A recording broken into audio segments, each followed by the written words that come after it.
This is a CNA podcast. Welcome back to the Climate Conversations with me, Julie Yoo. It's no secret that the meat industry is a big polluter. Research shows that if cows were a nation, they'd be the third largest greenhouse gas emitter. Every bite of the burger boosts harmful greenhouse gases, and yet one of life's greatest pleasures for some is sinking our teeth into a juicy burger.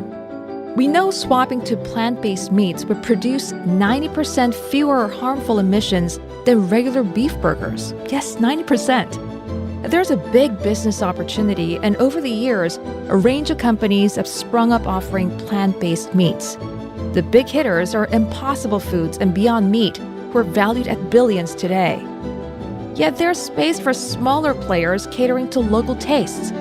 The Love Handle, a local brand, aims to be Asia's first plant-based butcher with the largest curation of plant-based meats, dairy, and condiments.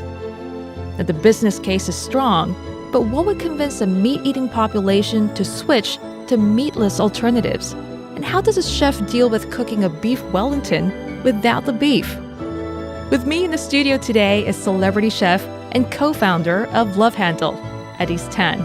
Addis, welcome. Thanks for joining us. Thanks for having me. You know, a plant-based butcher is quite an oxymoron, isn't it, to say the least? Do your meat-loving friends dismiss you offhand? What's your go-to line when that happens? Whew. Man, I have so many friends. And usually when I tell them that I run a plant-based butcher, they're like, firstly, what the heck is it? And secondly, I'm never going there. It's almost normal for me to get that sort of feedback. But because I have beers in my shop, people come anyway. Right. And when they come, they're like, oh, it's something to eat. So they start with like fries, for example, right? Fries is naturally vegan, right? But then we have nuggets on our menu, and then they try the nuggets, and they're like, oh my God. It's not bad. This doesn't taste like it's plant-based, right? And then they slowly progress and they go through the whole menu. And they're like, well, this is not so bad after all. I'm coming back here again? Yeah, exactly. So it's usually the case, and it's what we do at Love Handle, or it's what I try to achieve. It's like a low barrier of entry for any meat lovers to want to try plant-based cuisine. You used to love meat. So tell us a bit more about Love Handle. How are you disrupting the food industry? So when I first started Love Handle, we started as a burger joint. I only wanted to do like dirty, greasy, vegan burgers. Because back then the scene in Singapore, plant-based means it's healthy, it's very wholesome, it's very clean eating. And I could see why that diet would throw people off and plant-based, whatever. So I wanted to firstly break the idea that plant-based food is a certain way. And then we sort of just evolved over the years as, of course, the plant-based scene started growing. We sort of grew with the scene. And then there were a lot of these alternative meat companies that are coming up. And then they all would approach us and they're like, hey, can you take my product? Here's some samples. Okay. So I ended up with a bunch of samples in my fridge. It was overcrowding my freezer. I was like, okay, well, I have all these products. What can I do with it? So the idea of opening a plant-based butcher, showcasing different meat alternatives and just give that kind of options to the general public. We were sort of filling up a gap. If you go to like your supermarkets here in Singapore now, you see maybe a standard range of products, right? It's usually less than a handful of different brands. But if you come to our shop, then you have the whole curated butcher display. What are we talking about here? What kind of range? Man, talking about like chicken, we're talking about beef steak, we have rendang that's pre-packed and ready to go, we have sausages, we have minced meat, we have wellington, we make our in-house sauces, mayonnaise.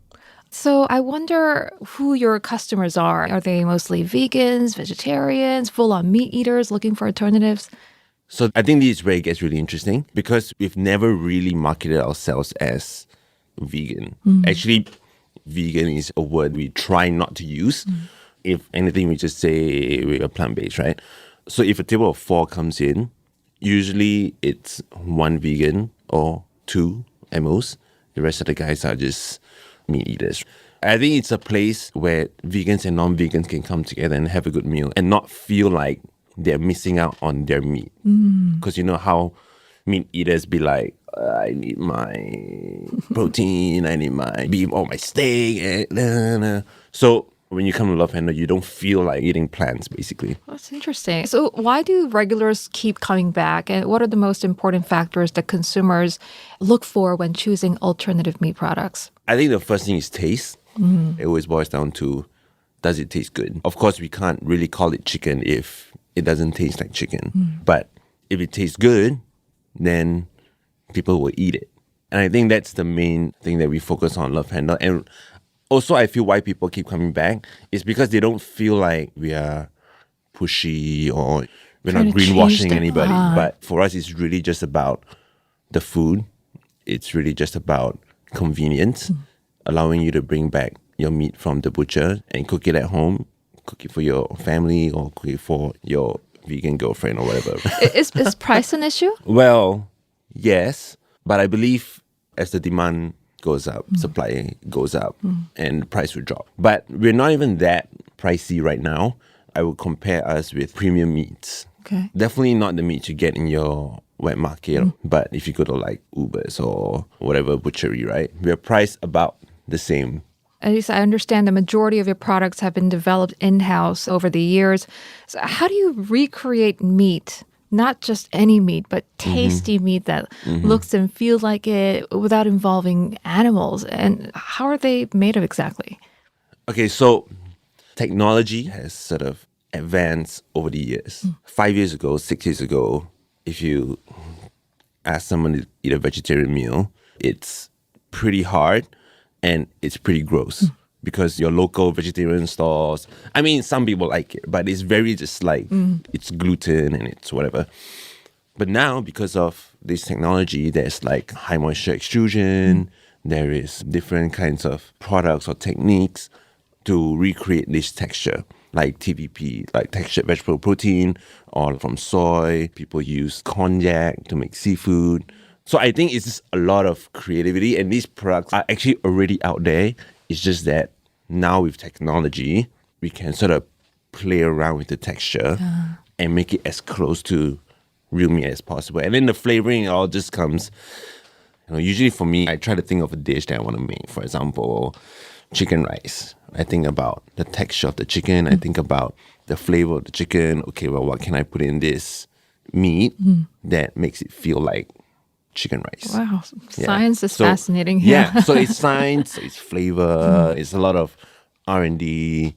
We make a pastrami at Love Handle, and it's made with jackfruit. Wow. It's made of raw jackfruit because jackfruit has a very fibrous texture, and young jackfruit doesn't have any flavor. So you just get the texture and you just put whatever flavor you have. So there's like almost 20 ingredients in the pastrami, but everything is ingredients that you know.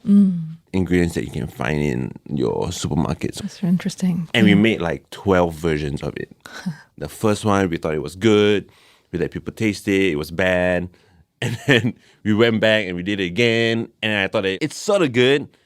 And then we got some feedback and they're like, no, bro, it's bad.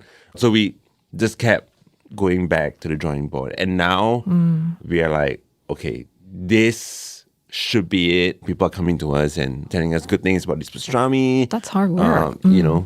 It definitely takes time. Yeah. And I wonder if they're necessarily healthier in terms of calories, cholesterol, nutritional value.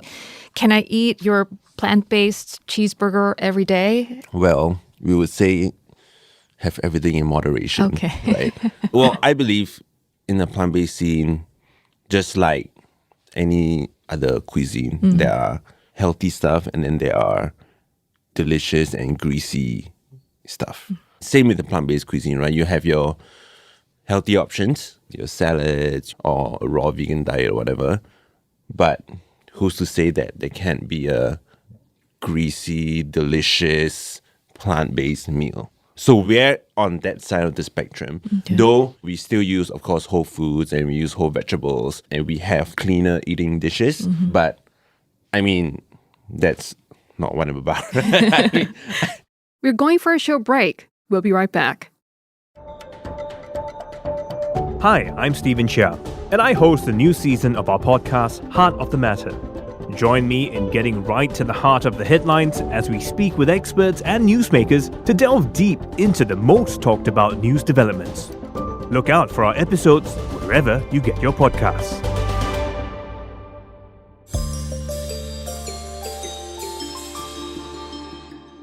As a chef, is it a whole other sort of ordeal trying to prep, marinate, and cook with plant-based meat? Yes. I think it just takes a lot of experience and a lot of patience. Working with plant-based meat, you throw everything you know out the window because nothing works that way, right? Whatever you learn in school, whatever you picked up through the years, I had to sort of clear my mind and relearn handling these plant-based products. Of course, then there's some basics, right, of like marination and like making sauces, but you're just constantly looking for substitutes. Even with soy milk, can I use this soy milk that has less fat or more fat? Should I be using a different kind of milk for this, for my cheeses, etc.?